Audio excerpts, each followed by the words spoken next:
Joe, LSU, USC, pretty much a really great game yesterday. If that was the standalone game, regardless if I'm a fan of whatever team, doesn't matter. That game even in and of itself was a really good game, a classic. Came down to the wire. Both teams who struggled last year defensively, both who had Heisman Trophy winning quarterbacks. By the way, if you're Caleb Williams and Jaden Daniels and you saw both of the defenses that you saw last night, how pissed off are you today? Nevertheless, that's neither here nor there. But LSU gets trounced by USC 27-20. Your thoughts on what happened last night between the Trojans and Tigers? Yeah, the obvious thing that comes out of this for a lot of people is both defenses look vastly improved. They dominated the games. I thought that Blake Baker was being perfectly aggressive with the right timing to create confusion for that offensive line. And then on the flip side of things, I thought that USC's defense just looked far more stout, had much better intent, were rallying to the football better. I think that USC proved me wrong that they're worthy of being a top 4 Big Ten team and could be knocking on the door of the playoff. But here's the real take, Blake. As a Notre Dame fan who suffered through plenty of Brian Kelly and who was not upset that he left and took the LSU job, and I was excited to see what the future would hold for a new head coach. Now, my gripes with Marcus Freeman and frustrations separate from this conversation. What my problem always had been with him is the inability to finish in big games and to step up in big games. He would always blow through the schedule and against weaker opponents. They would benefit from having bad teams that were unjustifiably ranked that they were able to bully. But whenever Notre Dame had to step up in a tough environment, they always struggled. And he even pointed it out. He said it in the post-game press conference that he's tired of this. He's tired of them not finishing. He needs to coach them better. I don't know where the breaking point is, though. Like, I feel like, and this is where I'm probably going to cause the most frustration from LSU fans and from you. I think that he's at a ceiling. I really don't know where he breaks through and they win a national championship. I understand that he's got a great crop of recruits coming in for the next 2 classes potentially, but this is already a talented group. Your defense looked a lot better, and the issue was your inability to finish offensive drives. It wasn't your defense that was struggling. Where is the change in the intent and the intensity from your team in the end of the game? I think it's a serious issue. I'm not saying fire Brian Kelly, but I think that this is proven yet again that the guy has a ceiling, and I don't know if national championship is truly on his radar. All right. I want to address that in just a moment. So I'm probably going to be a little bit more longer-winded pause than I normally do. Here's to the point that happened in the game that probably led you to this. Okay, because if they would have won this game, you wouldn't have been saying any of that. The problem, not. Clearly, the problem was, Joe, is Mike Denbrock picked up and left and went to Notre Dame, and then you promoted from within with offensive coordinator Joe Sloan, who's not an experienced play caller at all. Okay, LSU defensively shut USC down at times. Let's go to the third quarter and the fourth quarter. LSU forces a 3-and-out. Next time the defense is on the field, they hold USC to a field goal, by the way, after a very bad penalty that gets them down there, right? So they're holding USC to minimal yardage, but they hit a field goal. They also force a 3-and-out. Then LSU on the 4th straight defensive possession in the second half to start off the second half, you have a turnover on downs where Savion Jones, who is a former top 40 player in the country who had 2 sacks, bats the ball in the air. The ball is almost intercepted. So you're starting off the second half really and truthfully pretty great defensively. Joe, if you're going 20 minutes or about 20 minutes of a half and you're only giving up 3 points, that's not good. That's borderline elite. Okay, against a Lincoln Riley offense, Joe, regardless of what you think of USC or Lincoln, he's had a top 10 offense the last 7 seasons. Wherever he's gone, they've been a top 7 offense or top 10 offense, excuse me. Their inability to convert on crucial third downs and their inability to connect and do things offensively in the second half got them beat. There's nothing else their defense could have done. Nothing. They were doing everything that they had to do to win the football game. Now, you have people out there, LSU people, even former All-Americans are saying the defense lost in the football game. That's not true. That's not true. I mean, you could see the debate I'm getting on Twitter with a former LSU All-American who clearly has no idea what he's talking about.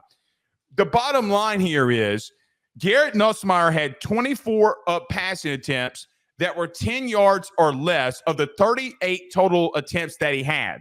They weren't pushing the ball down the field. They did in the first half. And, Joe, we previewed our top 5 wide receivers. I took a lot of heat, and this is fine. Blake, you're a homer, about Kyron Lacy. Well, Kyron Lacy had 7 catches for 94 yards and a touchdown in the first half. You know what that is? That's typical LSU wide receiver, Louisiana wide receiver, lining up and knocking your dick in the dirt. Now, did he cause a very bad issue by getting the flag and pointing a gun at a player? Dumb. That was dumb. And I'm going to come back to that in a minute about what Brian Kelly said in the postgame. That's dumb in and of itself. Joe, the only time in the second half that they came to him were 2 throwaways. Garrett's getting pressured. He's got to throw the ball away, and he throws it in the general area of Kyron Lacy. Nowhere to be caught. How do you not go to your best playmaker? Joe, look, there are things in college football. Ohio State, wide receivers and DBs. Notre Dame, offensive linemen. Alabama, defensive players under Saban. Name the things and the trends that we see in college football. LSU is receiver. Look what they did last year with Malik. Look what they did last year with Brian Thomas. And now you have a young man in Kyron Lacy who's coming out here going absolutely bananas. B-A-N-A-N-A-S, bananas, on them hoes, all in the first half, and you don't throw him the football on crucial third downs. And then, here, I'm going to get absolutely abused for this. Mm-hmm. Everybody says that their O-line was dominated. Not necessarily.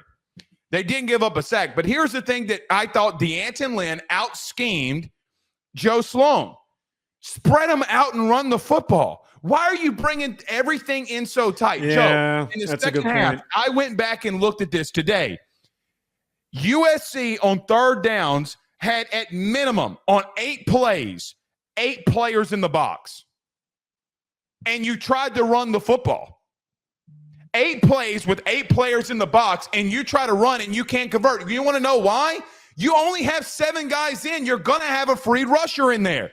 Well, wait, this is what I said to you in the pre-show, not to cut you off, I'll keep it succinct. That's what I said to you in the pre-show, is you had all of this momentum, and you didn't capitalize on it. You didn't attack. D'Anton Lynn's not stupid. He's one of the brightest defensive minds in the country, and you said, all right, stop us. The number 1 rush defense in the country last year at UCLA, and they had it.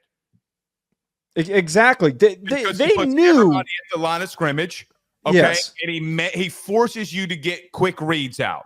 And he confuses you, right? Mm-hmm. I mean, am I crazy here? That's exactly what he did. And they were smart enough to obviously know that the ball was coming up the middle. They knew that they were running the ball up the middle with Emory. And I don't know why Caleb Jackson didn't get more touches too. Like, what the heck was the deal with that? That's abysmal. He gets 6 touches. Oh, he's got 18 yards. Well, you got to give him more touches. You can't have a workhorse back and not get him touches. Joe, in the second half, they ran the ball for 6.7 yards per carry. I mean, it's tremendous. You know what? Instead of going up the middle, you keep running that little toss play. Joe, it was an easy 5 yards. Bam, bam, bam, bam. John Emery was going off. 10 carries for 61 yards. He's going to continue to go off. Give him the football. Give anybody the football on the edges. That's where you were winning, and you didn't do it. Here's the bottom line. You brought up something about Brian Kelly, and I'm going to let you, as a Notre Dame man, have your opinion on that. I don't agree with you at the current moment. Okay. However, I'm going to let you have that opinion. I'm not going to push back. I'm going to take an inverse. I think Brian Kelly's got to get involved in play calling if LSU wants to make the playoff, because I think that if he does, and we've seen him even at Notre Dame, when he gets involved in play calling, he's better at that at times than just letting his coordinators coach. If he is not more involved in play calling, Joe, they're going to be in trouble. And that's that. Look, I'm not with that Brian Kelly doesn't know football. I think he needs to be a little bit more in the weeds of what's going on offensively. He's got a first-time coordinator in this position. Blake Baker, let them go do what they do because they're going to be fine. They're going to do what they got to do. Joe, that team that we saw last year on defense, did you ever think in a million years that you would have saw that defensive performance by either one of these teams a year ago? Nope. No, you wouldn't. All right. I want to get to USC here. I don't want to take a victory lap on my Miller Moss take. Joe, he made some really good throws. Okay. Here's where I'm going to get scorned. Yeah, you're going to get scorned. I thought that he had a great game, but I think that the lead has been buried by everybody obsessing over Miller Moss when the real conversation is that the weapon room that they have, the receiver room, the running back room, all of those guys are in elite category. Can I rudely stop you right there and ask you this question? Yes. I'm not discrediting him, by the way. Oh, well, okay. It feels like you're discrediting because Jaden Daniels, Caleb Williams, all these great quarterbacks have also had big weapons too. This group of guys, Deuce Robinson, Zachariah Branch were freshmen last year. Kyron Hudson was a sophomore and wasn't a big-time contributing receiver. Lemon also, I believe, was a freshman last year. Those guys, now as upperclassmen, as sophomores, their presence was felt. Like the fact that when you get on the line of scrimmage quickly and you connect with Deuce Robinson down the sideline because he's that fast as a big-bodied slot receiver, how they're going to use him, that's dangerous. There are not many Big Ten teams that are going to be able to cover that kid. More importantly, Zachariah Branch took that goddamn game over. I think that Miller Moss played great, and I think he made some great throws, but I don't understand why we're not giving the real love where it belongs to go. Zachariah Branch is going to be the best player on this team, and they're going to win a lot of games because he has some ridiculous plays. He's going to have some 200-yard games. That was all I was going to say. He's going to have some stupidly big, gaudy stat games where he purely wins it for him. Wouldn't shock me if it doesn't happen against a Michigan or a Penn State, and he continues to run up the stat sheet. The only pushback I would give that on you. I worry about him running routes. I mean, because everything that he had was a screen, or everything he had was at the line of scrimmage. Yeah, but he's not forcing anything down the field. The only reason is that Lincoln out-schemed LSU on those screens and Zachariah Branch went off. But how many times do we see these premier athletes that aren't really established route runners or like really dangerous tactile? Name a couple. Not off the top of my head. I'm not going to remember off the top of my head. But a lot of these guys early on in their careers have high impacts just because they're so much faster than everybody. I'm not saying he's not a great weapon, but look, Miller Moss had some outright dots. He had some good throws. No, Joe, no. That dude had some elite throws, and you know that. I mean, he also crumbled a couple of times when pressure was in his face. He like really didn't know how to handle that. He was pretty weak in those situations. That's fine. I'm not trying to say he played bad. I think that we're acting like he's a Heisman guy now all of a sudden. I'm not saying you are, but the general public who's not typically a football fan that tuned into the game yesterday is acting like he's a Heisman favorite now. And Joe, I'm sorry, but the kid threw for 378. Against a team that had a weak secondary last year. But they weren't weak last night. You didn't go in there and think that they were weak. The Kyron Hudson catch, the fade route in the back of the end zone for the touchdown. I mean, listen, but that's my point, though, is these were plays made by his receivers. Yeah, but he's putting like passes only where his receiver can catch it, though. I mean, like this isn't. I mean, the McCree kid was going off. Here's another thing too. If Blake Baker got struck, that McCree kid, the tight end for USC, my goodness, that kid can play. That he's a really good football player. He gave Perkins and Penn a lot of problems last night. The 5 catches, 50-something yards doesn't do him justice. Here's what I'll say. Okay, look, USC fans are going to hate me for this, and this is fine. I still don't think they won the football game. I think LSU lost it. LSU's got a lot in front of them. So does USC. I mean, Joe, I'm asking, are we looking at 2 really good teams that can be borderline contenders of a 12-team playoff? I don't know. But Look, I'm going to talk about this at 5:30 on AYS because we got to go early too. But I'm just so dumbfounded at the offensive play calling. Here's the last thing I'll say on LSU. You got to. I know that Chris Hilton, your wide receiver, was out, your deep ball threat, and he stretches the field. But Kyron Lacey was unguardable when he was getting the ball down the field. And why they got away from that, I don't know. That in and of itself is the situational awareness that Brian Kelly and Joe Sloan didn't have is abysmal. And I'm going to talk about this at length at 5:30. You have Joe Sloan, the offensive coordinator, on the TV copy yelling at his quarterback, run, and I'm quoting here, run the effing play that I'm giving you. Well, the play that he checked out of was a touchdown. And I don't mean this in a wrong way or anything to Joe Sloan. I like Joe. I've interviewed Joe. I've been around him. If your quarterback is checking out of a play and it goes for 7, you better shut the cup. Because he knows what he's seen on the field if it's resulting in a touchdown. So, look, I think BK, I'm going to go ahead and call it. BK's got to get involved in play calling. If he doesn't, they're in trouble. Or go back to the offensive schematical things that you were doing a year ago. Joe, it's the same philosophy. I told somebody today. Mm-hmm. Same philosophy, same wording, same everything. Well, then go back to the system of ball that you were trying to play last year, too, because you have the talent on the outside to do that.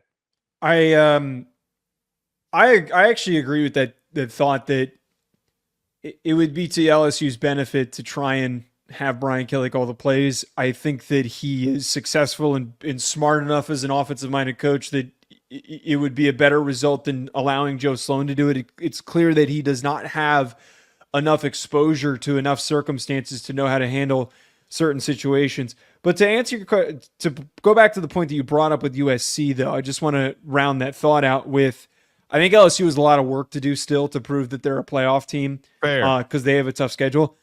I think for me, USC, I feel pretty good as them being a third Big Ten team in. I think that they could beat Penn State. I really think that they can. I think that they have such. Dude, why do you always pick Penn State? I'm picking USC, a team that I really don't like, to beat Penn State. I really think that their athleticism that they have and their ability to play defense better than expected is going to help them. They can finish the year 10-2 and as the fourth best Big Ten team. And 4 teams could get in. Them and Penn State could both get into the playoff. I think there's a possible world with one ACC team getting in and one Big Ten team getting in.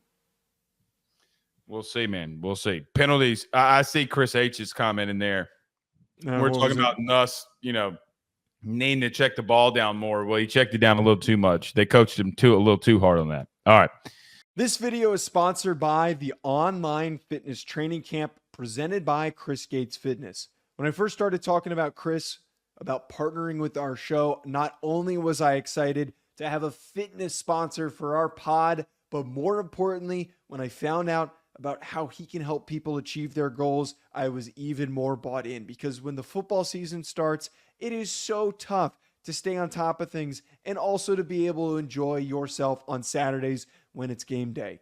With Chris Gates Fitness's online training camp, you're going to be able to effectively stay focused, consistent, burn fat, build muscle, and do it with a like-minded community of individuals working towards the same thing. On top of this, you're going to be able to get direct coaching from Chris and the ability to ask him questions with an access to a live Q&A where you can get direct, personalized support from Chris himself.